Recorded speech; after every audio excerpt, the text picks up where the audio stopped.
Hello, everybody, and welcome to the DK and Bill Wrestling Podcast. I'm Bill, I'm DK.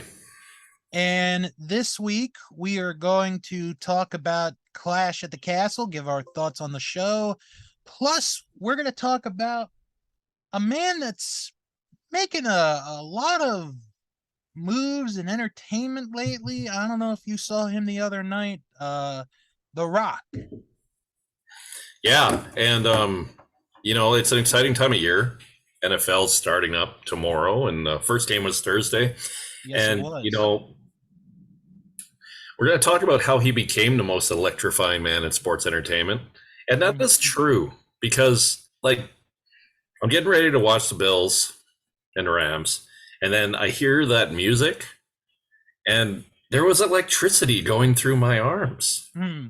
No joke, man. Still to this day, when I hear Dwayne Johnson on the mic, it's still always good stuff. So it's exciting, and I'm looking forward to this is kind of like the beginning of his WWF career that we'll talk about, 96 to 99. So Yeah. kind of him becoming that top guy, and then the adversity he had to deal with at the beginning. And Hmm. I figured it'd be a nice little short review after doing Clash. Yeah. And unfortunately, we weren't able to do it last weekend. So Right. hopefully, a lot of that Clash is at the castle is still in our brains. It is because I'll tell you, that was quite a show. Yes, that was WrestleMania caliber, in my opinion. That There was a lot might of have good stuff that there. might have been the best WWE show all year. Yep. Um, and it was the first stadium show in the UK in 30 years, which Yeah. I find crazy. It's mind-boggling. I'm like, the UK wrestling fans are great. Hmm. They should get a show every year, and I don't know if they're able to do it, and I don't think it has to be a pay-per-view style every single time. Right. But if you wanted to do like a Saudi show in November, and then maybe something like right after WrestleMania, like if you want to do WrestleMania Backlash in the UK every year in a stadium, Hmm. I can get on board with that. So I know Well, it's a lot of work to especially with the larger venues. So probably a reason why they don't do it all the time. But honestly, I think after what we saw last week with that show, they should just get a WrestleMania. Just yeah, give them one. or if you want to do WrestleMania, like a SummerSlam or a Survivor Series, like a big time show, or Hmm. a Royal Rumble would be huge. There you go. Um, yeah, there was a lot of signs like please bring WrestleMania to London, Hmm. and that would be awesome. Like if you have to do WrestleMania at like noon Pacific time or something, that's Fine with okay. me. A lot That'd of be like, people wake up early to watch football on Sundays. I'm sure they would do it for WrestleMania. They hmm. get a day, and then you don't have to stay up. Especially you on the East Coast, you don't have to stay up till 1, 2 in the morning to let Right. the events done. So I'm sure you're on board with the UK. But I would do that. Yeah, absolutely. before we get into that, we're recording this at like basically 2 o'clock Mountain Time on Saturday. Hmm. We just had a very good college football game. Yes. So I know this is a wrestling podcast, but me and Bill are big college football fans. Hmm. Alabama just sneaks out a victory, and I want to tell you about a nice little bet that I placed. Okay.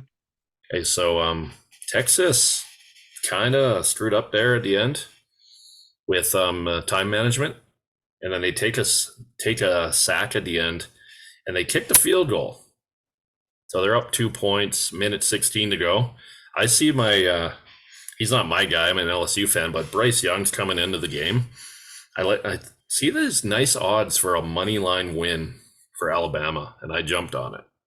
So I was able to double my money there. So it's a nice way to not end the Saturday, but get going for tomorrow. But what did you think of the finish and the whole game? I mean, first off, Alabama was a 20-point favorite going into that game. Yeah. Like they were heavily favored.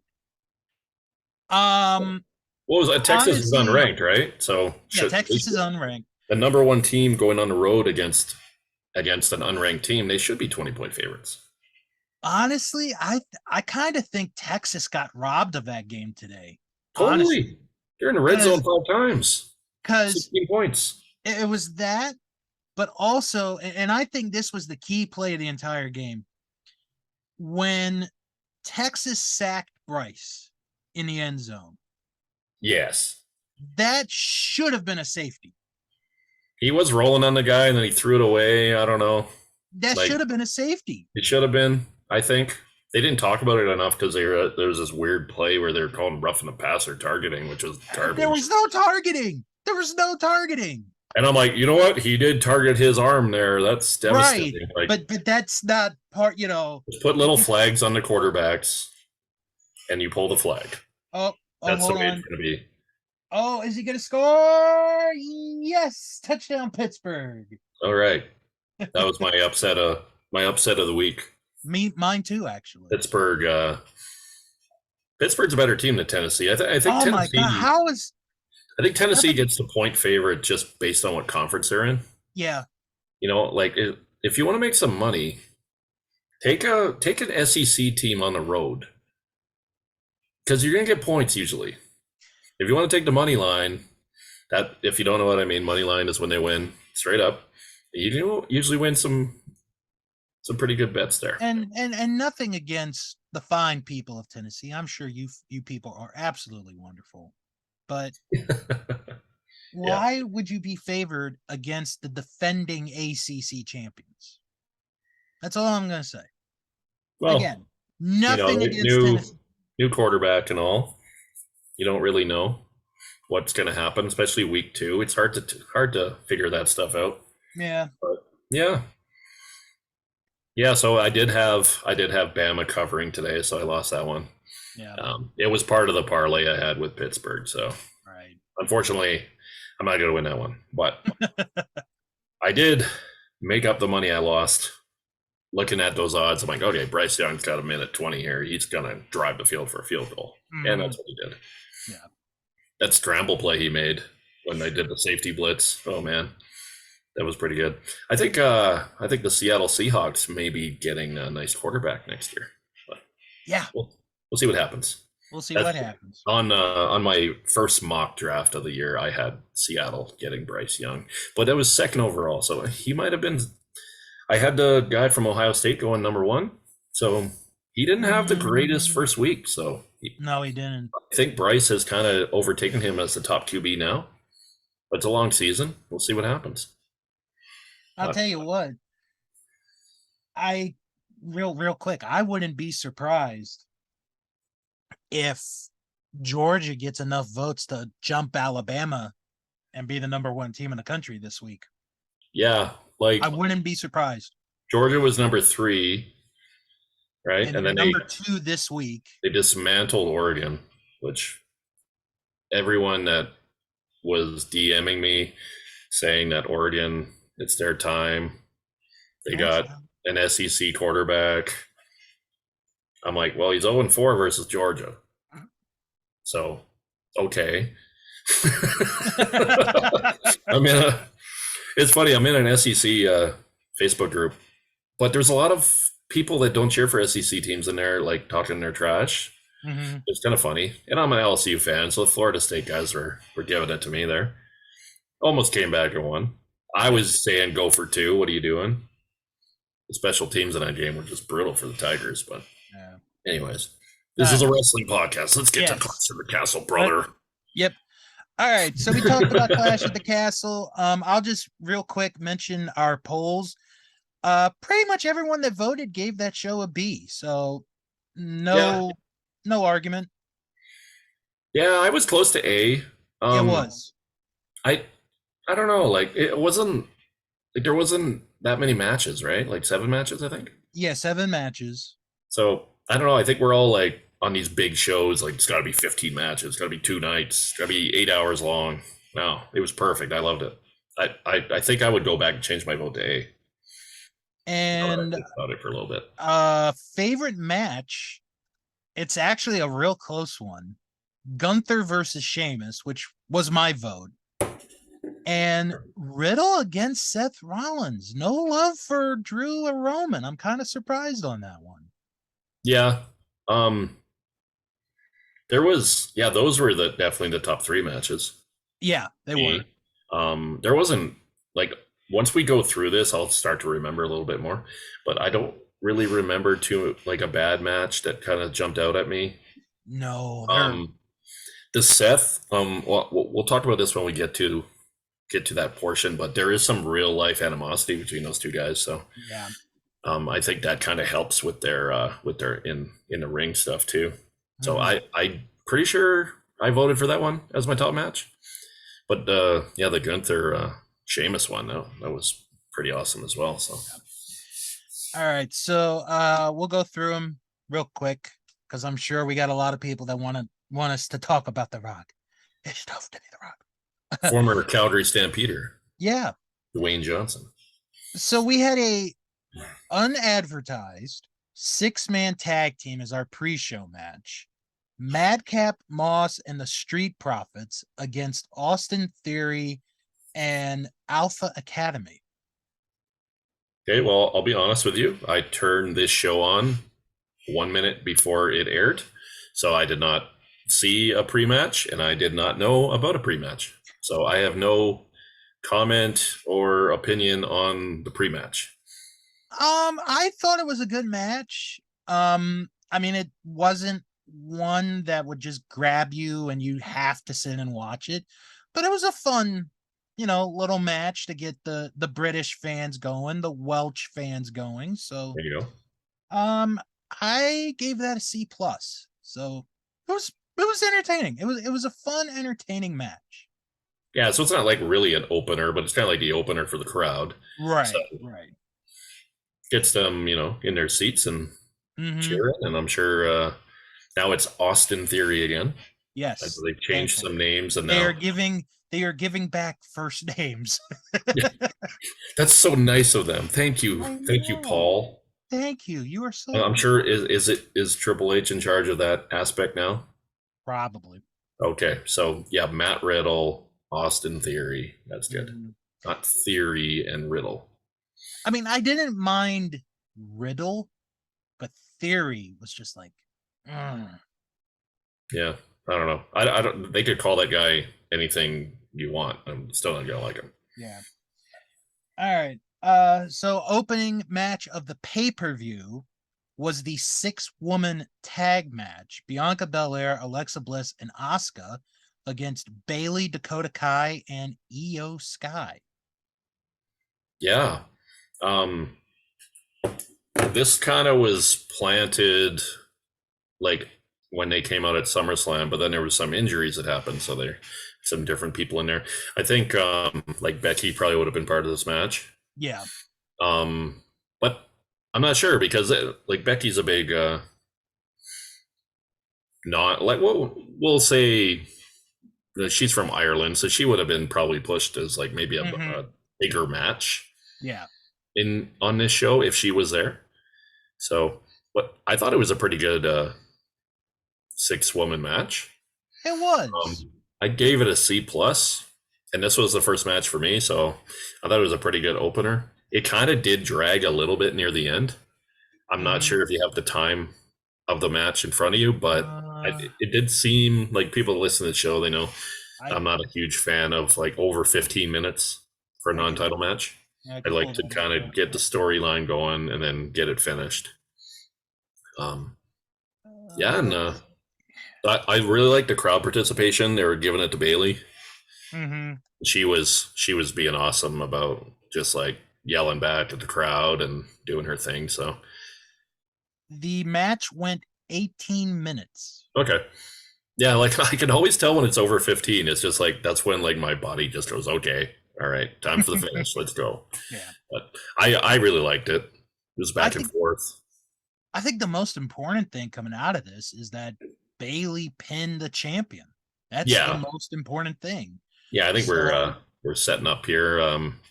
Maybe Bailey wins the title real soon. Who knows? Maybe, yeah. And she's like the leader of this heel group. Mm-hmm. And I always kind of like it when there's a heel champion, and then like similar to what Roman Reigns is doing, Yeah. he's getting help from his group. He's winning by any way possible.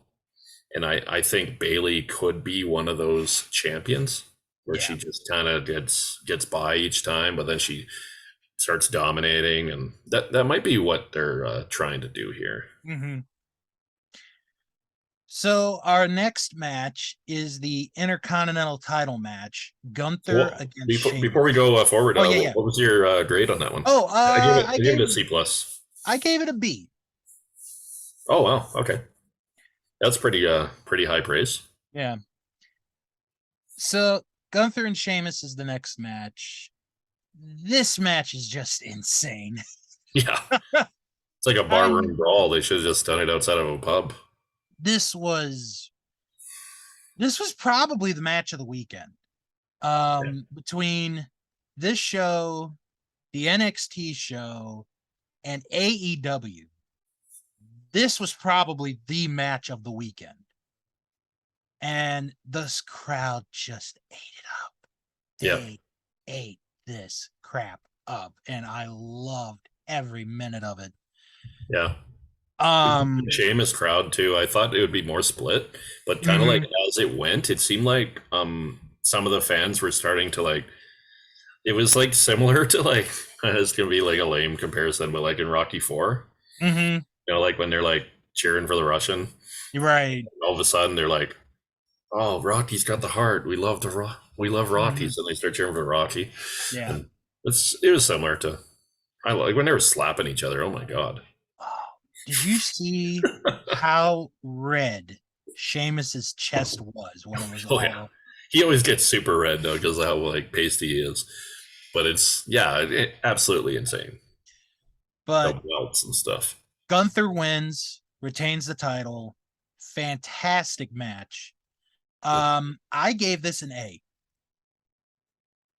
Yeah, like I know we do our grades, and I always say I can't give an A because that means I'm comparing this to Undertaker and Shawn Michaels. Right. But I'm giving this an A minus. That's fair. I read on Twitter, somebody said this, and I was going to ask you what you thought. He said Gunther and Sheamus is the best match in wrestling this year.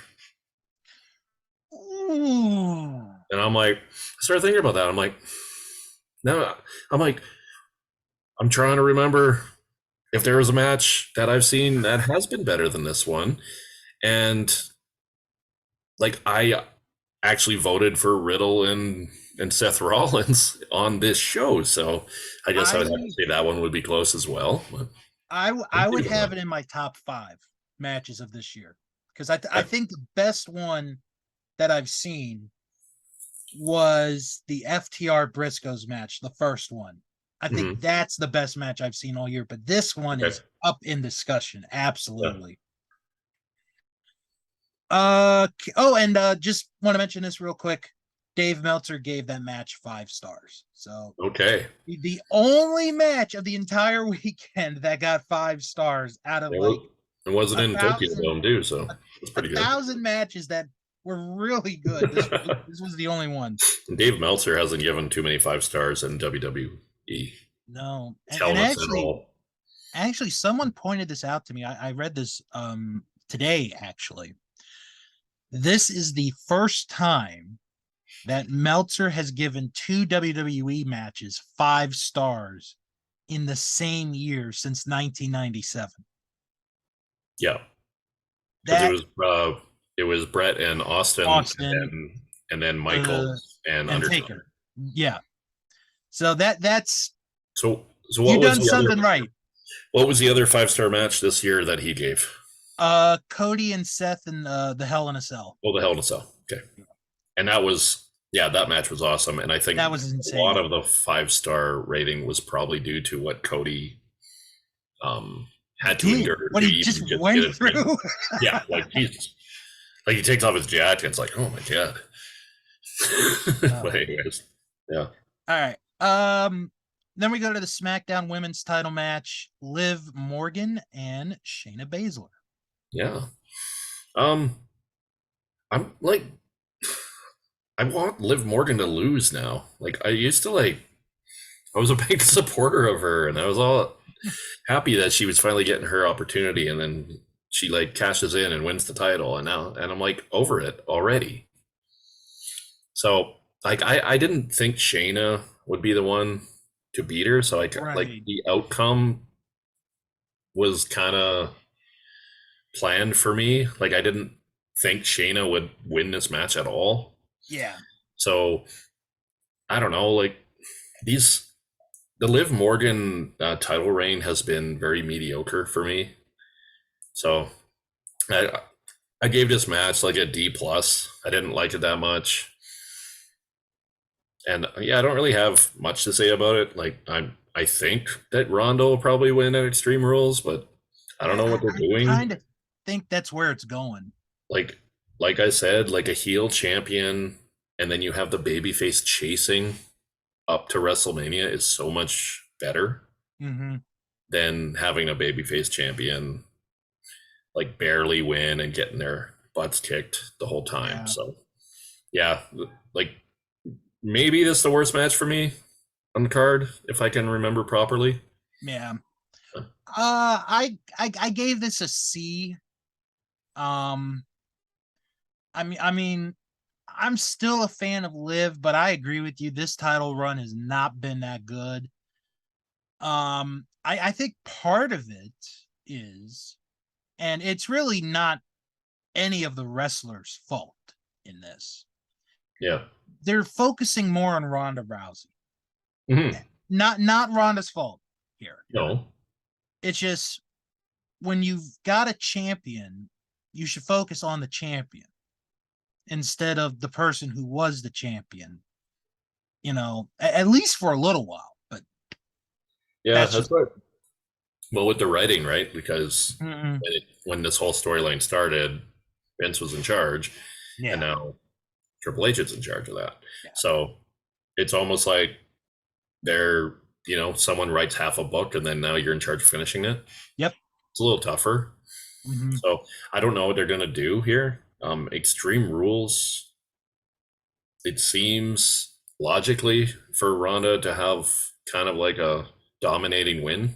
Yeah, this would be. I think this would be the time to do it. And then you could possibly have like Becky come back at like the Royal Rumble. Yeah, And then they could set up like that unfinished business yeah. match The Becky Ronda match for Becky and Ronda, WrestleMania. and Becca and Becky being the babyface and Ronda Yeah, being the heel, yeah. like we talked about in the past. It'll But it'll just depend on how Becky's shoulder recovers. That's going to be yeah, the like key thing. it it could be 3 to 6 months. So Yeah. knowing her, she'll probably like rehab like crazy and then come back earlier than expected. All right. Then we have Edge and Rey Mysterio against Judgment Day. Um, this was an okay tag match. Honestly, actually, I'll tell you my favorite part of the match, and it just had me laughing because it was dumb, but it was funny. Yeah, There's a spot in the match where Rey is on the guard, the barricade, and Damian Priest jumps up, and he almost lost his balance, but I'll give him credit; he did hold on. So Rey, I think it's Rey, like kicks him, and Damian crotches himself. yeah. And his reaction is so priceless. They get a zoom in, and he's like, Like he actually like "Yeah, nuts out of himself it was to say, it was "Let's pretty go funny. here." I liked that." Yeah, So Edge and Ray, they get the win with help from Dominic. We have to mention that yeah, because what happens after the match, to me, saves the entire thing. Because I was upset. I was like, man, they're never going to push Judgment Day. These guys are stuck. They're yeah, junk. They're not going to do a damn thing with them. Yeah. Dominic kicks Edge in the nuts. And I'm like, oh, Oh. this is it. And then he Yeah. slaps his dad. And I'm like, yep, this Yeah, is it's it. like kind of like this big ass clothesline, and Mm-hmm. so I think it would have been better if like Dominic had like Cost them the match. cost them the match. Thing. Now I can't remember the name. There's a guy in our group. We were like live commenting. It's not Yeah. tweeting, it's Facebook, but Yeah. we're live like posting. And he's like, why would he help them win and then turn on them? And I'm like, you know what? That is totally right. Yeah. But this is what happens sometimes. And then you're like, okay, was this a plan from the beginning? Because if it was, why the hell is Rhea Ripley like beating the hell out of Dominic on the outside of the ring, knowing that he's going to be like part of their group in like 20 minutes? Oh, it was Brian Feldstein. Yeah, Brian. And that was a very good question, Brian. Very good question.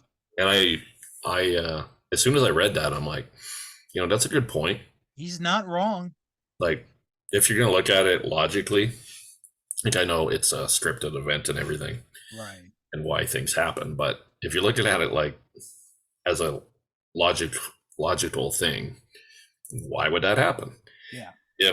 Is this something Dominic decided to do at that moment, or did he know the week before? Because if he didn't, if he knew the week before, then why is Rhea like beating the hell out of him outside the ring? And now he's like a badass. He's got his hair all slicked back and he's wearing black. And he looked good with his hair slicked back. Not gonna lie. He did. And my favorite part from Monday was when Ray is walking by Dominic, you can hear a small chant going, Eddie's son, Eddie's son, Eddie's son. Please do the storyline. Like, as soon as I saw him growing up this mullet, I was like, okay, come on. Now, it's not like Eddie was a tall guy or anything, but no, he wasn't. He really wasn't. But like Dominic's a big dude. Yeah, he's got the hair. I'm like, oh man. So yeah, like if you guys listen to our SummerSlam show, like I wanted this to happen at SummerSlam. It didn't happen. I was like, okay, we got the same storyline going forward. It was so boring, but like obviously they're gonna save a big moment for the UK show, and maybe it has been the plan all along. So yeah, that match I didn't like the match at all, but the ending was good. It was a nice little twist. So I don't know, C minus for me for the match.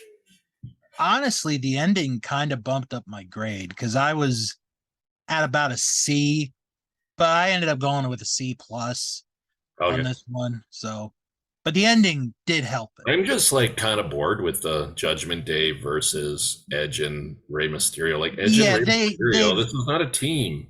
It makes no sense. They've got to move away from it. I mean, I ultimately the end goal has to be Rey against Dominic at some point. I don't know if you want to do it for the Royal Rumble or if you want to save it for WrestleMania, which by that point Dominic would have to be so improved. Yeah. From this point forward, September 10th to the beginning of April next year. Yeah. I don't know. Yeah, if you're going to do that, you might want to have a long build. Like it's like similar to like, I don't know if you remember when the Hardy Boys broke up, and then they just had like a match like a week later. Yeah, it was Jeff versus Matt at like some minor pay-per-view. There was no heat. It was like a lame match. Yeah. So hopefully, if they want to build it up and have like the Judgment Day keep costing Ray matches or something, and similar to like when Undertaker wouldn't fight Kane. And I'm sure that's what Ray will do. I'm not fighting my son. You're not my real dad. The custody papers in a briefcase or something. Yeah. I never forgot, Dad. Yeah. I just kind of hope Dominic starts doing like Starts doing Eddie Guerrero moves. Like, or he comes out in like a lowrider or something that he's like Yeah, and then the mannerisms. Oh, that would be great. Latino Heat. Oh my god, please come out as Latino Heat. That'd be sick. Well, yeah, all good. Then we got Matt Riddle and Seth Rollins. Yeah. Um, there's some like real life animosity between these guys I was talking about earlier.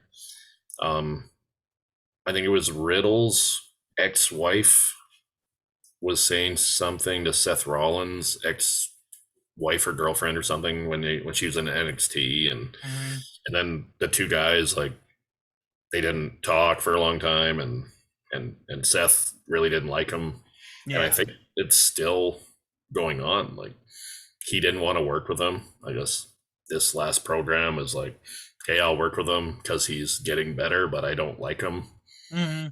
So yeah, I thought the match was really good. Yeah, Like it was going to be a SummerSlam match, and then I don't know if Riddle was actually hurt or not. It was a storyline injury. But yeah, I thought the match was really good. This was an enjoyable match, like a B plus. Now that if I could go back on the polls that you created, I would probably put the Sheamus match a little bit higher up than this one. But those two matches were very good. So yeah, I would say a B plus for me on this match. I gave this a B, so we're not too far off on this one. Yeah, we seem to be pretty close on the top matches on this show. I think had Riddle won the match, I might be in your ballpark with a B plus, but I think obviously this is going to continue, and it has to go to Extreme Rules, and then where they go after that, I don't know if they want to do Crown Jewel and then that be the end of it. So we'll have to see. Extreme Rules would be good because like all the matches will probably be no DQ type matches, right? Right.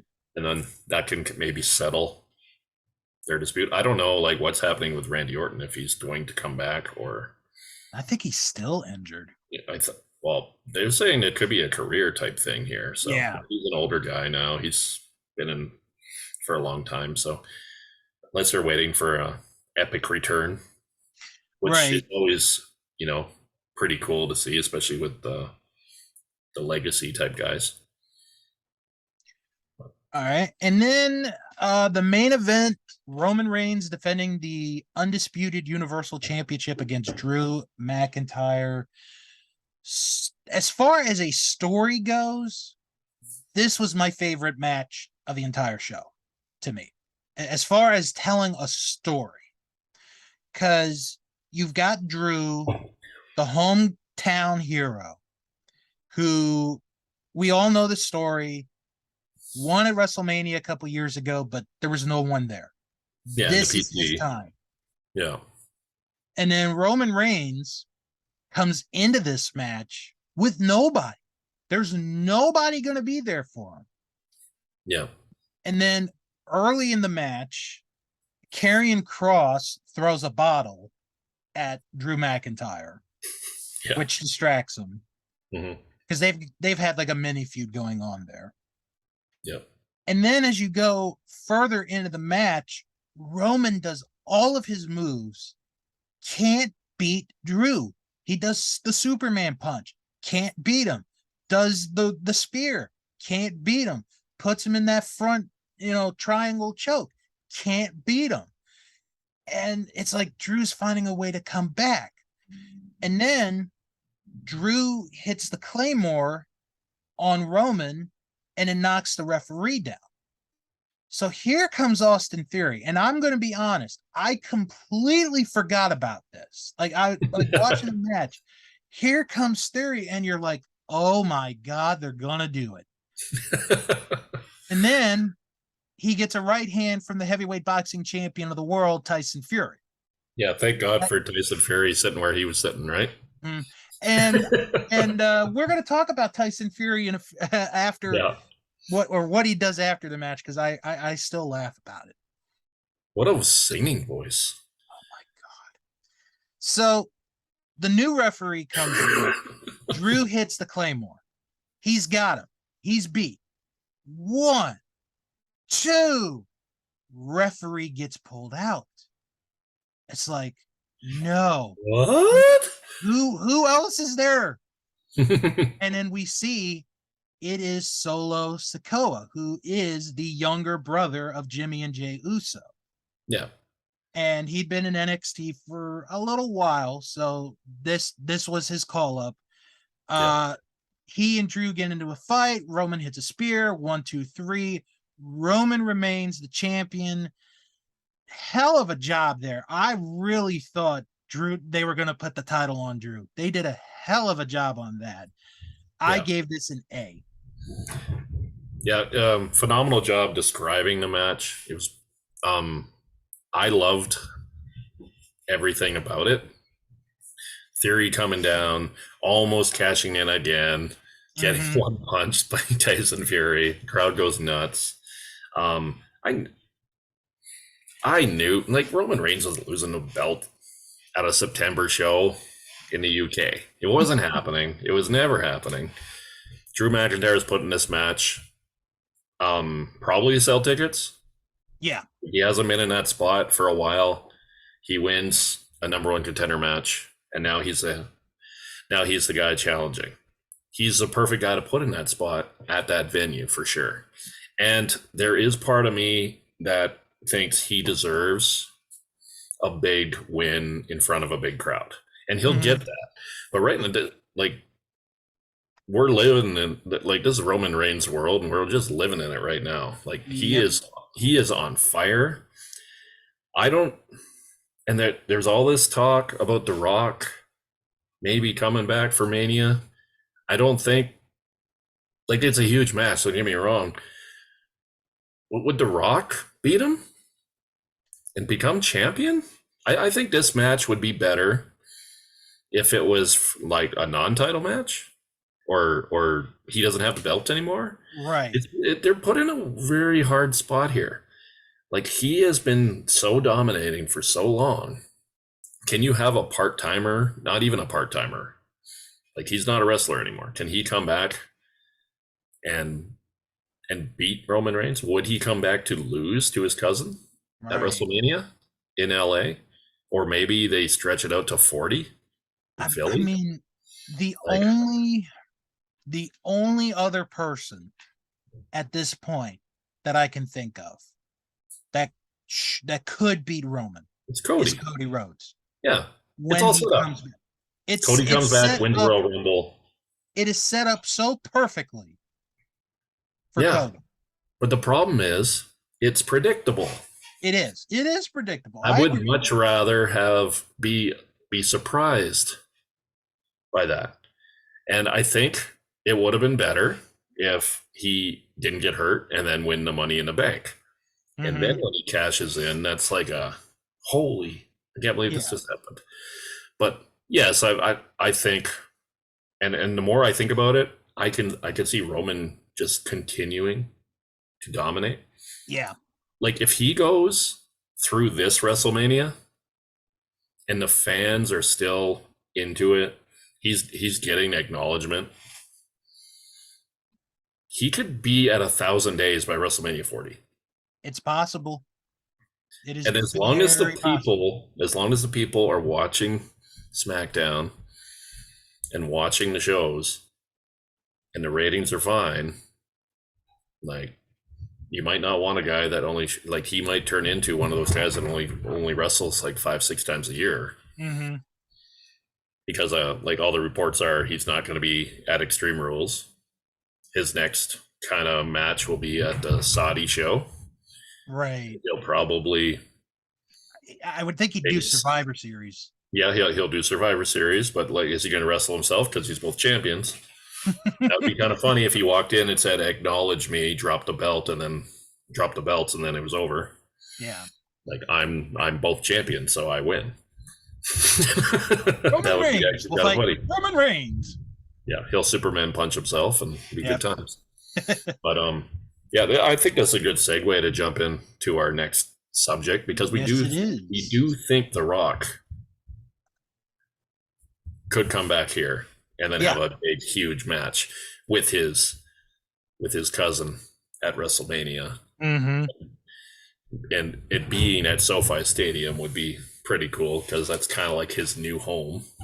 Yep. He's a Hollywood guy, but yeah, this isn't a WrestleMania show, so let's why don't we jump into our probably the main reason why people downloaded this show and wanted to listen Yeah. to it. Rock So 96 to 99. so yeah, we're gonna get right into the story of Dwayne Johnson, aka The Rock. And Rocky Maivia. it begins actually with him being cut by the Calgary Stampede from the Canadian Football League. Yeah. So Which after is the team that, I cheer for. That's my hometown team, the Calgary Stampede. so after that, Pat Patterson starts to train him, and he wrestles in Memphis, and he's known as Flex Cavana. Yep. Flex Cavana. What a great name. Flex Should have kept Cavana. that one, eh? What's electrifying man? Flex Cavana. Right. So then after that, he starts getting promoted. Like, I'm the first third generation wrestler in WWF history. And I wanted to honor my grandfather, the High Chief Peter Maivia, and my father, Rocky Johnson. So I'm going to be called Rocky Maivia. So his first match, his debut match in the WWF. Oh, it's no big deal. It's only the Survivor Series in Madison Square Garden. Yeah. He like I think like he had a dark match before this, but like this is his television debut. Yeah. So he is on a team, and this is let me pull up the two teams in this match. So Rocky Maivia is on a team that consists of Mark Marrow, who's the captain of the team, the Stalker, Barry Windham, and Jake the Snake Roberts. Yeah. They are facing a team captained by Hunter Hearst Helmsley, along with Crush, Goldust, and Jerry the King Lawler. Yeah, and then he was facing Lawler in Memphis a lot. Yeah. So I think Lawler was probably there because probably made Dwayne feel a little bit more comfortable maybe in his debut because he had been working with him. Yep. And Rocky is the sole survivor of the team. He wins the match. And that's his debut. Can you imagine? That's his debut. If you're a professional wrestler, besides like winning the championship at a WrestleMania, like can you think of like a better debut? Like Madison Square Garden, sole survivor? Yeah, at one of the biggest shows of the year. That was, and like this is like late 96. 96 wasn't the greatest year by any means, but this show was pretty good. It is a good show. Yeah, this Survivor Series is a very good show. Bret Hart returns at this show. Sid versus Shawn, where the crowd was just all about Sid. They are so pro Sid. They were just, nope, we're done with the Heartbreak Kid like a run here. We're done with this crap. First reign as champ. So it was a great show, though. I definitely recommend going back and watching this one. Yeah. The only thing I didn't like about this show was Undertaker coming down as Batman for some reason, which we talked about in the last episode. So you guys can check that out. We did. I gotta throw that in there again. So we're gonna fast forward a few months because on February 13th, on February 13th, 1997, on a special episode of Raw, the same episode where Shawn Michaels lost his smile, Rocky Maivia defeats Hunter Hearst Helmsley to win the Intercontinental title. His first championship in the WWF. Yeah, I thought this was a little premature for him to win a major singles title that quickly. And that, like, we'll talk about it in 97. I think this is like the crowd is starting to maybe realize, like, you don't deserve to be in this spot yet. Yeah. So we're going to shit all over you, basically. It's the whole blue chipper third generation thing. That's what they're going for here. He's blue chipper. Yep. There's a blue chipper there. Yeah, because oh man, at Survivor Series, yeah, JR was like losing it. And I think Sunny was doing commentary too. I was like, what is happening here? And she's all like, if he needs a manager. Yeah, right, Sunny. Sit down. Let's go to what should be a highlight of Rocky's career. Yeah. His first WrestleMania. Yeah. WrestleMania 13. Defends the Intercontinental title, because the Intercontinental title and WrestleMania, they go hand in hand. You get really good Intercontinental title matches. He defends it against the Sultan. And this is his uncle, right? Cousin, uncle. Is it cousin? It's Rikishi. Yeah, it's Rikishi, right? Yeah. So I don't know how it works. There's too many of them. So in a very forgettable match, Rocky retains the Intercontinental title. Yeah, the only thing I really remember about this was when Rocky Johnson comes out of the crowd. At the end of the match. Yeah. So now we're starting to get to a point, like DK said, where the fans they're starting to get real tired of Rocky Maivia. Like, this guy's just handed everything. Yep. He didn't have to go any indies. Like I guess, like, maybe a lot of the fans, like, I didn't know that he was in Memphis Wrestling. I didn't know. Or before doing a little research on him here and listening to other podcasts. I had no idea he was Flex Cavana, which I find fascinating. Facing Jerry Lawler for their heavyweight title. Yeah. So towards the end of April of 97, Rocky loses the Intercontinental title to Owen Hart. Then he suffers a knee injury during a match against Mankind. I want to say I think it's at the Cold Day in Hell pay-per-view. I could be wrong on that. I think you're right. And this is like a huge turning point for him. Yeah. And I think this knee injury actually really helps his career if you look in the long run. Yeah. This is like kind of, pardon the pun here, but it's kind of a big break for him. because once he's healed, he returns in the summer of 97. Yep. And he joins the Nation of Domination. Yeah, and this is like in the summer of 97, this is kind of where, like, there's so many groups going on. You got the DOA, you got the Hearts, the Hart Foundation. Yeah. Everybody except for maybe Steve Austin is kind of like in a group or being attacked by a group. It's like a big group atmosphere here in 97. So he does his interview the week after he joins the Nation. Yeah. And he talks about, how he saw signs of Rocky die, and Rocky sucks. And he's like, I am no longer to be referred to as Rocky Maivia. You are to call me The Rock. Yeah. Boo. It was perfect. He was, I think this is a really good group for him to kind of start over with. Yeah. Got some like Hall of Fame guys here that can learn from. Hama, like Ron Simmons. D'Lo Brown was awesome. Ron Simmons was great. Like, these are like real professionals. Yeah, exactly. It's so good. Yeah. So Rocky, pardon me, The Rock. Yeah, we're The Rock now. Jabroni. He gets into him. Rudy Poo.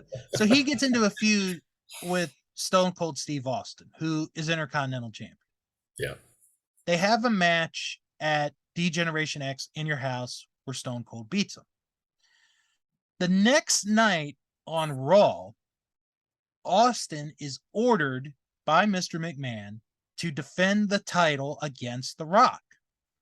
Yeah. And Stone Cold is like, eh, you know what?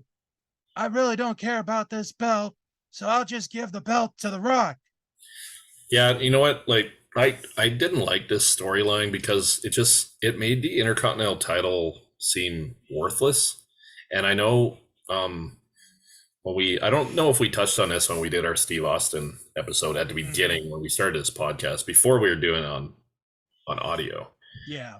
Um yeah, so Austin was supposed to lose this title to The Rock to kind of help The Rock. And then Austin was going on to the Rumble and to win the title from Shawn at Mania. So when he kind of forfeited the title, I don't know if it helped The Rock and if it helped the IC title Right. either. Just curious what you thought about that. I don't know actually, because I never really thought about it. I think what it is the way Rock gets the title is so forgotten because everyone's like, oh, Rock's a 2-time Intercontinental Yeah. Champion. See, the thing there is, if let's say you do have Austin like legit lose the title, Yeah. how does he lose the title? Because he's really not feuding with anybody. I mean, Yeah. yeah, And you have to make him look strong. Like the whole thing yeah, is he wins the title from Owen Hart at SummerSlam. In the worst like small package possible way, yeah, or and then roll he up wins because it of the again, neck injury. and then he Like wins it again at Survivor I would Series. have rather had Austin just not win the title from Owen Hart at Survivor Series. Like just maybe have him come in and like if you want that feud to end, Yeah, just have him give Owen Hart the stunner. Somebody else wins the IC title. It can be The Rock if you want. I just I just didn't like how The Rock got that title the second time. It just made the title look weak. Like it was a pretty big title when Owen Hart was carrying it and when Austin had it. And it's just like, oh, I don't want it anymore because I'm going for the heavyweight title. yeah. So that's just my So opinion. To throw it in there. so we're gonna fast forward a little bit because as time goes on, The Rock and Farouk are having some issues within the nation. The Rock thinks because he's the Intercontinental Champion that he's the leader of the nation. Yeah. And it kind of all comes to a head the night after WrestleMania 14 when the rest of the nation turn on Farouk and The Rock essentially becomes the new leader of the Nation of Domination. Yeah. And eventually they just become the nation. Mm-hmm. And I have said it on here before and I'll say it again. This is my favorite era of the nation right here. When The Rock's the leader? Where The Rock is the leader. You got D'Lo, Mark Henry, and then they will add Owen Hart. So again, you've got another veteran guy joining the group, and you got a really good group here. So, as the and you want nation, to if you're okay, I'd just like to back up just a little bit. yeah. I thought a major point in The Rock becoming like a superstar was him being the second guy in the Rumble that year. Yes, and going all the way to the end. I think he came in at like 4 or 5. Yeah, he went all the way. He got to live and shit beat out of him. Everybody knew Steve Austin was winning this Royal Rumble. let me see. How long was he in there? Keep talking. He was probably the Iron Man of this Rumble because I know he was early. I've seen this Royal Rumble so many times. One of my favorites. It is. And it was awesome when he takes that stunner and Austin throws him out. He sells it like crazy, like jumps over the rope. He does like 6 or 7 rolls in the hallway or in the aisleway there. And I know you jumped past WrestleMania and to talk about the nation. And I just thought it was important to talk about that Rumble and then that match with Shamrock at WrestleMania. Yeah, because huge as well. Yeah. Okay, so I just want to mention this. in a Royal Rumble where you have Goldust going 26 minutes, Thrasher of the Headbangers going 28 minutes, D'Lo Brown going 32 minutes, Bradshaw going 35 minutes, 8 Ball going 30 minutes, Phineas Godwin going 28 minutes, and Chainsaw Charlie, Terry Funk going 25 minutes. The Rock goes 51 minutes. Yeah. He I, is the Iron Man. I think that's I was this one like 2 minutes I think that was for the each. 2 minute one. Yeah. Yeah, so 51 would have made sense. I think if he Yeah. came in like 4 or 5, and then he was like the last guy eliminated. So yeah, the match at WrestleMania that DK's referencing is with Ken Shamrock. And Shamrock, like, he beats The Rock. Like, he made him tap Yeah, to win the title. But Shamrock, in vintage Ken Shamrock fashion, snaps. And The Rock's trying to get help.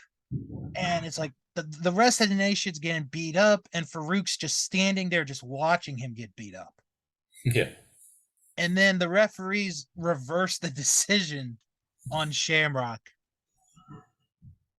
And here's The Rock on the gurney going like, yeah. ah! He's all dead.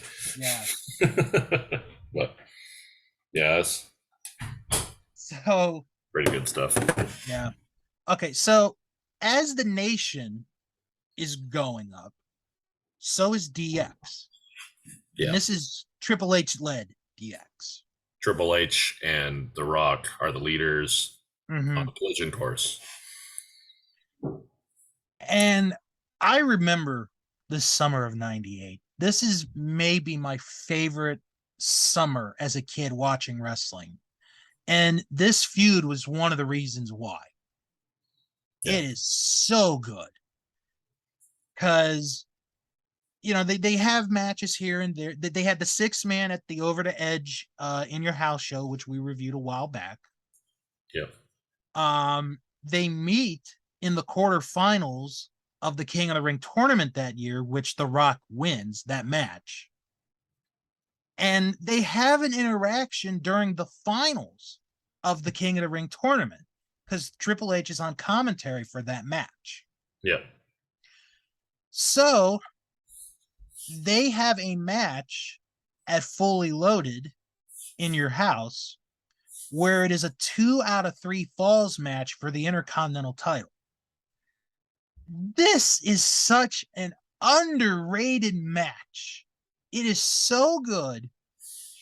They go the full 30 minutes before they call it a draw. I don't think I've ever seen that match, so I have to go back and watch that. That's a real good match. Okay. But they have a better one the following month at SummerSlam with the ladder match. Yeah, think about the ladder matches they've had at MSG. Like obviously the Shawn and Razor one. Mm-hmm. This one was really good. I really liked this one. It really was. And a lot of people you ask who's The Rock's biggest rival? A lot of people say Steve Austin. A lot of people say Mankind. Triple H is his biggest rival. Yeah, I would say Triple H. Because he had a couple matches with Steve Austin at WrestleMania, which make it bigger. But you're talking DX versus Nation for that. I think it was a full year almost. Almost. It was a long time. When they were doing those, when DX was doing those, funny, making fun of the Nation. Oh, that is one of my favorite segments ever. Triple H with the sideburns, and he's called himself the Croc. Croc just went to the bathroom, and you should have smelled what the Croc was cooking. He was cooking, brother. The brother was cooking.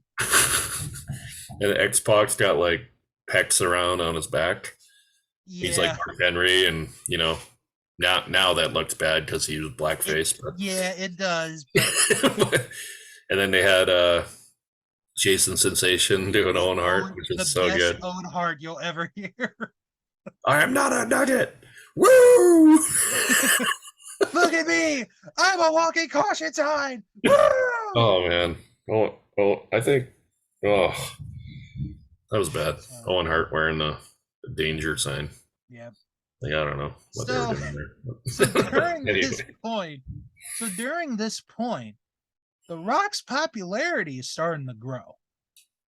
yeah. Like it's like the fans are getting behind him now. Mhm. And eventually the nation just breaks off. Yeah, I was gonna say like what like there was never really a moment where they kicked the Rock out and now he's a No. babyface, right? They Mm, just kind of ended it. yeah, they just kind of ended it. They don't really make it a big thing. Yeah, And now the Rock is a babyface in like right. around September of '98. Yeah. So now we're getting into another good point of 98 where we're coming up on a tournament to crown a new WWF champion Mm-hmm. at the Survivor Series, the Deadly Game tournament. A couple weeks prior to that, The Rock has a match on Raw against Ken Shamrock, and it's for Shamrock's Intercontinental title. So Vince McMahon puts a stipulation in where if The Rock does not win the title, he is out of the tournament. So The Rock wins the match, but by disqualification.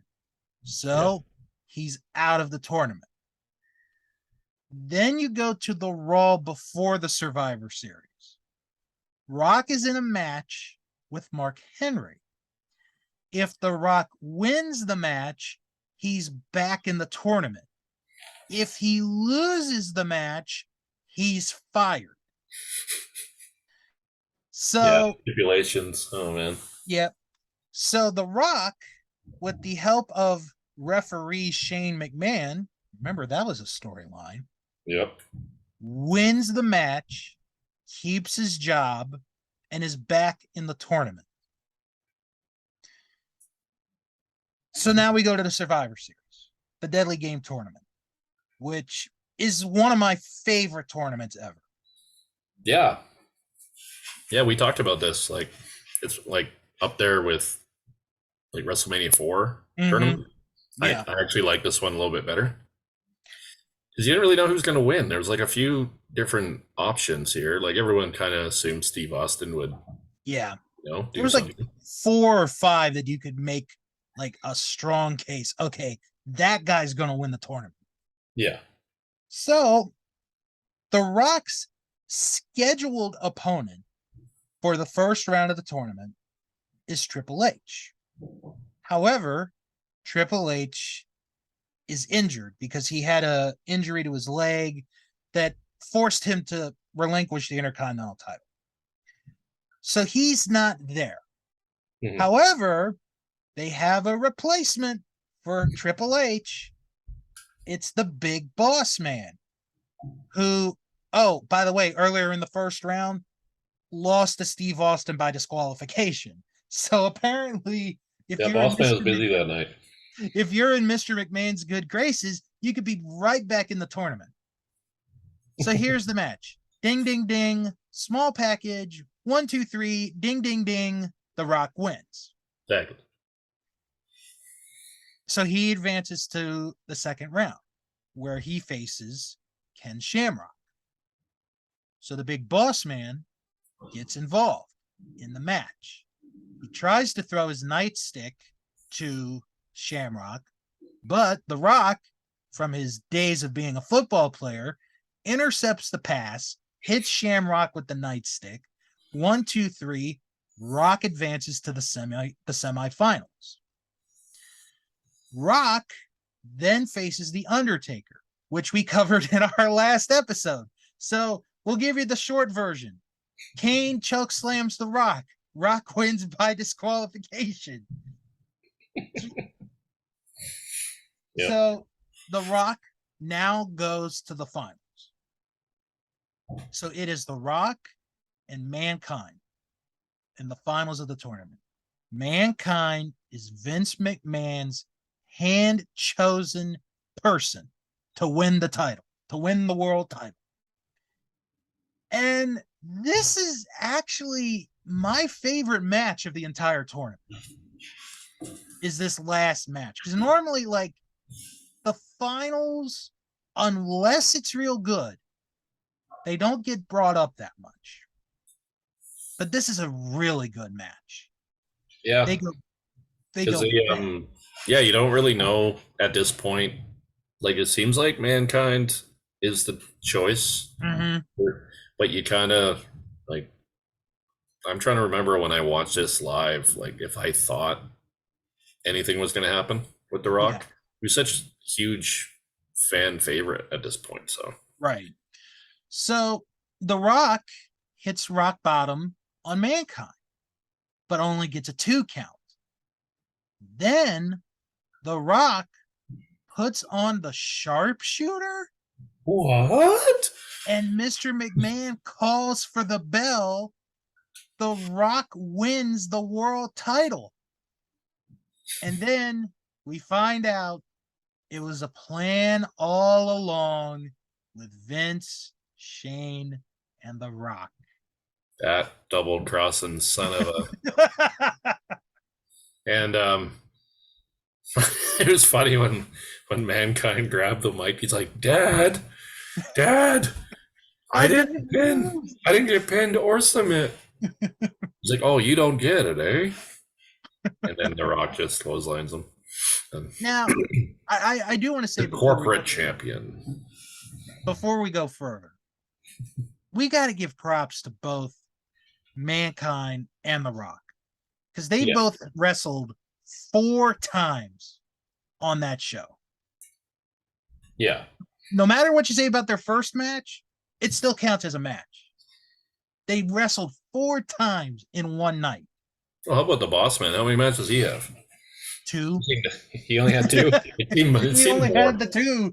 Well, he came out and he like attacked Austin too, right? Right. Yeah. So The Rock is now the poster child of the corporation. Mm-hmm. And he's such the face of the corporation that the next In Your House is named after him, Rock Bottom. You know, we should have like known that he was going to win the tournament. Like when was this show announced? Right. Like, was Rock Bottom the name of the show in October? No, it was December. Yeah, I know that, but like, did they know? Oh, I don't know. That's a good question. Like, I wonder who's going to win. Yeah. So I want to mention this match with the Mankind because it's so weird the way they do it. So Mankind beats The Rock with the mandible claw. He beats him. He wins the title. But Mr. McMahon is like, okay, you did win the match. I'll give you that. But The Rock never tapped out. He's still the champion. Yeah, Vince just make up rules at this point, right? Yep. So that feud carries into 1999 and the famous January 4th show where Mankind wins the title from The Rock after Tony Schiavone was told by Eric Bischoff on Nitro. Tells everyone. Yep. Don't change the good. They'll put butts in the seats. And like 4 million people changed the channel. Mm-hmm. Or 10 million or whatever it was. Whatever it was. Yeah. Number. So Mankind wins the title. Then we go to the Royal Rumble. The I Quit match. One of the most brutal matches you will ever see. It was supposed to be 4 chair shots turned into 11. Yeah. There's some hurt feelings here. Mick Foley with Dwayne Johnson. Mm-hmm. But they got over it. But yeah, this was Oh man, it's hard to watch those headshot Yeah.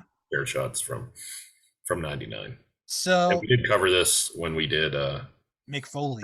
Was it a Mick Foley show? Yeah, it That we was did Mick. '99 as well. Yeah, yeah, we did 99 actually. Oh yeah, we Yeah, did. yeah.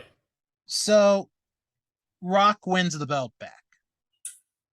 Then we go to another historic moment because during Sunday Night Heat Your favorite at show. the halftime of Super Bowl 33, they air Mankind versus The Rock for the WWF title in an empty arena match. Now, Yeah. before we get into the match, I'm going to tell you what the halftime show was. And you tell me what you would have watched. Which Super Bowl was this? This Do you is remember the number? 33. It's the Broncos and the Falcons. Okay. So, would you have watched Halftime Heat, or would you have watched the halftime show of Gloria Estefan, Stevie Wonder, and Big Bad Voodoo Daddy? Well, this was the famous Super Bowl show where George Bush was waving at Stevie Wonder. So I want to miss that. That was like one of the greatest things ever. um, yeah, Stevie Wonder put on a great show. Like knowing the shows, like it's hard to miss a Super Bowl halftime show. But this is a wrestling podcast, so put me in a tight spot here. Yeah, I know, because you can't go wrong with either one on this one. And there's no PVR in '99. You had to like put the tape in and set the VCR. Mm-hmm. Then you had to have it on the right channel, and Yeah. oh man, there's a lot of stuff that could have went wrong there. So yeah, I probably would have watched the Rock and Mankind tear it up here. Time Heat. So they have the match, and Mankind wins the belt back after he puts, well, he doesn't put, but more of like drives a forklift and puts the arms of the forklift over the Rock with the wooden pallets and pins him. A pretty smart way to get the win. You can't kick out from a forklift. Exactly. It's impossible. I don't know why more guys haven't done this. Unless you're Hulk Hogan. Hulk Hogan would have found a way to do it. Well, Hulk Hogan would have like hulked up and like that forklift would have been body slammed, brother. Right. In front of 800,000 people at the Pontiac Silverdome. Yeah. All right. So now The Rock wants to get his belt back. And they are going to face off again at the St. Valentine's Day Massacre in your house in a last man standing match. And a lot of people forget about this match because they just remember like Vince and Austin cage match. In the cage, yeah. But I do remember this match being pretty good. With a disappointing ending. Yeah. Because neither man got up to the 10. It was a draw. Yeah. You don't really want to see that. No, you don't. So they have one more match for the title in a ladder match. And this is where some guy named Paul White comes in, chokeslams Mankind, and The Rock wins back the WWF title. And this basically sets up Rock and Austin for WrestleMania 15. Mm-hmm. And it's a good build. Like, if you think about it, going from Survivor Series to get to WrestleMania is really good. Because you had the tournament. And yeah. I forgot to mention this. During the Royal Rumble, The Rock comes out and he helps Vince eliminate Austin to win the Rumble. Yeah, that was a big moment too, because you didn't expect Vince to win, and it was like Vince and Austin were the first two entries, and then and Vince doing commentary for half the match, and it was kind of like underwhelming Royal Rumble, right? And then everyone expected Austin to win again, and like Vince wins, like what? Mm-hmm. So, didn't know what they were going to do there. Vince is Yeah. going to win the title at WrestleMania. So Things happen. now we get to Rock and Austin for WrestleMania 15. Build has been really well done. And Yeah. they have a really good match. A lot And of people would say this is their best match. Like I agree with that.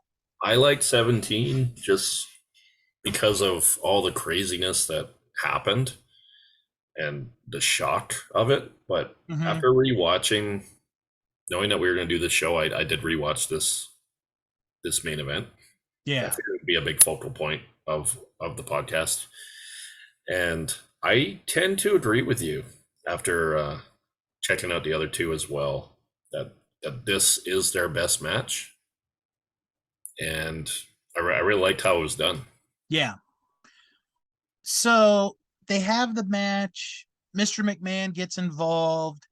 Mankind comes because he won a match to be the referee for the match, but he was in a hospital earlier in the show. Yeah, yeah, it was kind of a lot of weird things happening. Yeah. So Austin beats The Rock to win the belt back.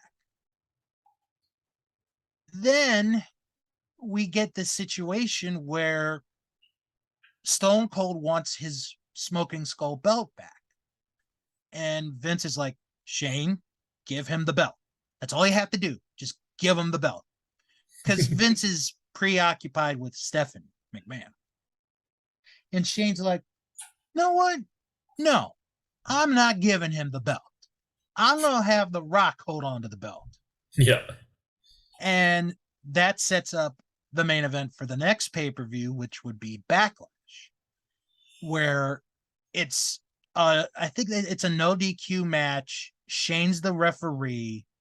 So, it's the whole Austin's got the stack deck, stacked against him, the odds. And Austin beats The Rock to retain the title.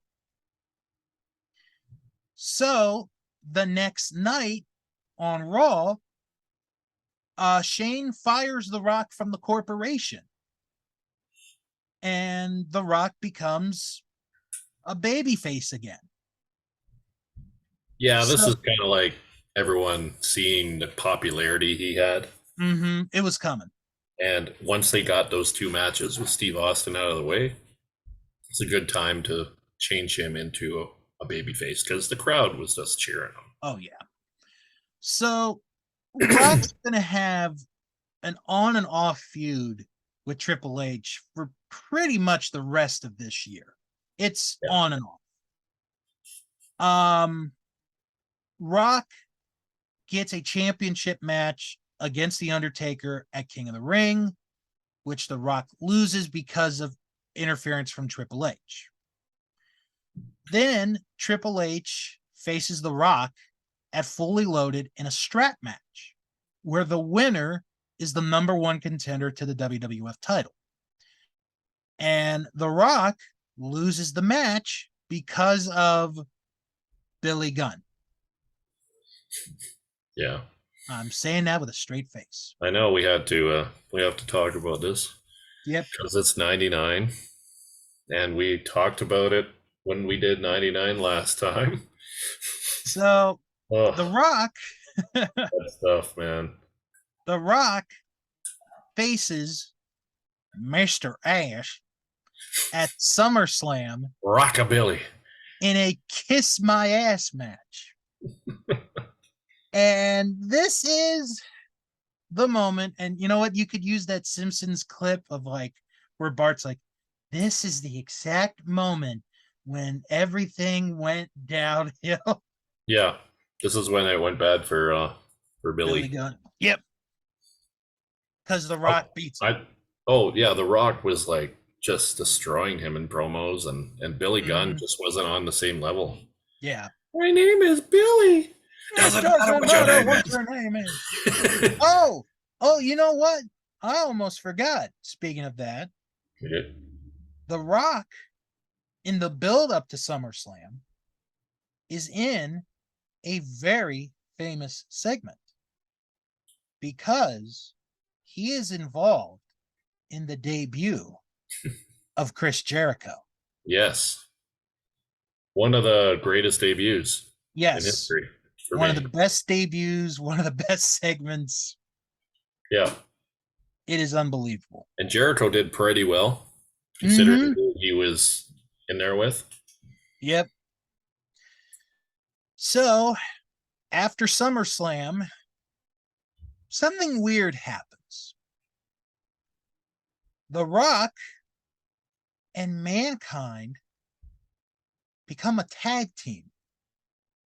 Because at Yeah, first like it was like I'd be like, okay, so you hit me in the head 11 times with a steel six, chair. 6 months ago, and now Mhm. we're friends. Well, here's the thing though. Here's the thing though.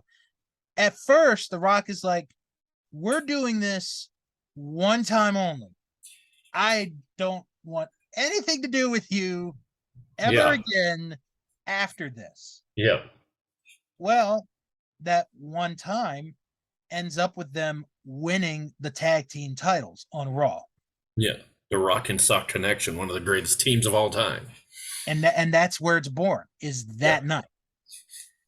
And then it leads to one of the more well-known segments in the history of Raw, because a month later, and one of Mankind, Vince's least favorite segments. yes, and we're going to get into the story in a moment, Yeah, because Mankind is so appreciative of The Rock that he wants to throw him a birthday party, and he's like, "It's so big, Rock.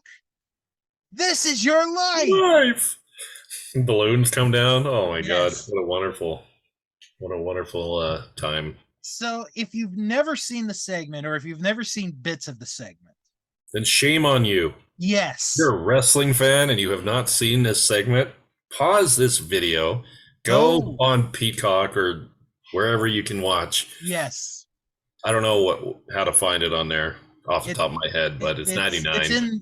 in Monday Night Raw. Yeah, It's 99 Monday Night Raw. yeah. What was I don't remember the date of the episode, but so Yeah, it was late Mankind, 99 sometime. yeah. So Mankind brings out these different people from the past, like his teacher, his coach, his girlfriend, Oh my god. The girlfriend was my and favorite, I think, because yeah, the crowd starts booing her when she didn't put out. uh-huh. Like, you only got let the Rock get to second base. Pancake your ass out of here. Because we can't say what we want to say. Yep. Yep. So, They're so like, then, boo. And she just like giving the crowd that dirty look. That's like probably my favorite part of that whole segment. so then, Mankind has a gift for The Rock. It's a jacket, and it says Rocket Sock Connection. And then the whole thing ends with The Rock going, "Well, Mick, I thank you, but my birthday's in May, you dumb son of a bitch." All right. Yeah, like I always forget that this whole thing was like about his birthday. Yeah, because yeah. So, like DK was saying, this Vince hated this because Oh it yeah, went on so long. it was. I think it was like 3 segments, and they had to like put commercials in, and it was Yeah. bad. They were supposed to go like 10 minutes or something. And I think it went like 28. So Mick and The Rock the next day they're talking and they're like, "Boy, do you think we're gonna lose our jobs over this?" Then they get the Nielsen rating. And for those who don't know what the Nielsen rating is, it's basically it measures how many people are watching TV, whatever it is. Yeah, That segment got an 8.4 rating. I think it was the highest like of all time for Ever. wrestling, right? Yeah. Ever. Yeah. I think it's probably still the highest. An 8.4. Yeah. And then Vince is like, "Oh, this is wonderful. Thank you, guys." And okay, so this is a good point. Okay, so like imagine that this is like in 2019. And Oh my lord. There's Twitter and social media. Like it would have been in the 20s. Oh my gosh. I always wondered, like, how does everyone find out? Like, if you're not watching this part of the show, how do you know this is going on? And how Right. do you know you're changing the channel? It's just like word of mouth, right? Like your buddy's calling you, hey, turn on Raw. It's like awesome segment. So I was just wondering how they people ended up finding out that this unbelievable segment was going on. All right. Now I'm looking up out of curiosity what the Monday Night Football game was that week. Because that's what it was going against. Yeah, yeah, because it was football season. It went, unless it was early September. But yeah, there should have been a. Let's see. Oh no, not that Unforgiven. Hold on. I'm gonna I'm gonna I'm gonna figure this all out in a minute, folks. Okay, so all right. So the Monday night game that week that it was running against the San Francisco 49ers at the Arizona Cardinals. Okay, and I'm trying to remember '99, like how good these teams were. Who was even The Steve Young? 40 the Was Steve Yeah, I Young think Steve quarterback? Young's still there. Yeah. Steve Young would have been quarterback, so they were The probably an okay team too. 49ers the 49ers won that game 24-10. Okay, yeah, I was going to say Arizona probably wasn't that good of a team in Yeah, '99. but Trying to remember. Arizona had made the playoffs like the previous year, so. Oh, okay. So yeah, it's a big matchup. It's a divisional game. Mhm. But well, yeah, I guess it was. All right. So anyway, back to finishing up the Rock here for 99. So he's still in the title chase with Triple H. They have a cage match in England at the Rebellion pay-per-view, which is a pretty good match. And Triple H, again, with somehow finding a way, beats The Rock to win or to stay champion. Mhm. Rock then gets into a feud with the British Bulldog. They have a match at No Mercy. But before they get to that match, the Rock bottoms the British Bulldog on a big pile of dog poop. Like you do. Mm-hmm. And the Rock wins that match. He then goes to the Survivor Series for the triple threat match against Triple H and supposed to be Austin, but Austin got hit by a car. Yeah, Rikishi ran him over for no reason. Yeah. We've talked about And it yeah, before. Wasn't didn't the Big Show take his spot or something? he did. Yeah. And then The Rock, to finish up 1999, teams up with Mankind again at Armageddon to challenge the New Age Outlaws for the tag titles. They win the match by DQ, don't win the belts. And as a late Christmas gift, because we're starting the McMahon Helmsley era, Yeah. The Rock is forced to face Mankind in a pink slip on a pole match where the loser is fired. And The Rock wins. So The Rock gets to keep his job, but Mankind loses his job. No, that's not very nice. No, not at Thought you were all. friends. After he threw you that excellent birthday party, you just had to Mm-hmm. run the wrong month. I know. So yeah, so this is kind of like why I wanted to do like a shorter segments for these superstar wrestlers, so we can have multiple shows. Yeah. Um, The Rock, like in 2000, that was like one of his biggest years. Oh my So lord, yeah. like 2000 to 2002 will probably be our next show involving The Rock. Mm-hmm. This is kind of like where he starts going away to do movies and then coming back and going away and coming back. But 2000 was a huge year for him. That's where Austin was injured. The Rock was kind of like the number one guy for the first time. But Sure yeah, was. 90, like we've talked before, 97, 98 were great years for wrestling. 99 was, for me, wasn't the greatest year. But yeah, that's kind of like the startup of Dwayne Johnson becoming Rocky Maivia and then becoming The Rock. So All right. Before we wrap up this show, if you did not listen to the JC and Bill Sportscast last week, we had a conversation on Poe, the mascot of the Baltimore Ravens. Poe Strong, hashtag, it was trending. I just got this as we were finishing up talking about The Rock. Okay. They did tryouts, mascot tryouts, to replace Poe for the season. Is JC part of the tryouts? He is not mentioned in this story. Those that tried out include the Baltimore Oriole bird, Iggy the Greyhound from Loyola University, Maryland, Testudo from the University of Maryland, Benny the Bear of Morgan State, and Bill the Goat from the U.S. Navy.